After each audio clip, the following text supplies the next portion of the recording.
Hey there, it's Miley with Cloud App. Today I'm going to show you how to create a list on Twitter.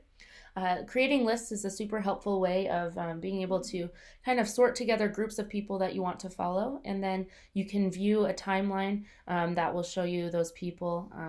And basically just makes it easier, especially if you're using Twitter for many different purposes, or sometimes I want to see marketing content, and so I'll look at lists that I'm subscribed to or that I'm a member of. But basically, you're going to go to Twitter. On this left side, there will be an option for lists, and then you'll go and create a list. So you're going to name this list, give it a description,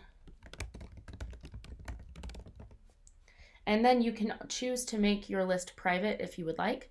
This will make it so that only you can view it. If not, anyone could go and see your list, or if they're a member, they'll be able to see it. So go ahead and click on that and click next. And then all you'll do is you'll search. I'm going to add Donovan Mitchell to this list, maybe Joe Ingles, maybe Rudy Gobert, and then we're going to click done.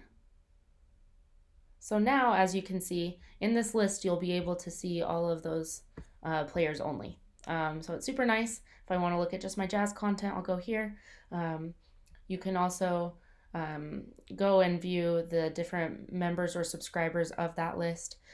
So that's how you can create a Twitter list. Hopefully this will help you create more streamlined content and see what you want to see when you go onto Twitter. If you want to learn how to create your own tutorial video, click on the link in the description and you'll be able to go to Cloud App and see how to use it to make your own tutorial videos.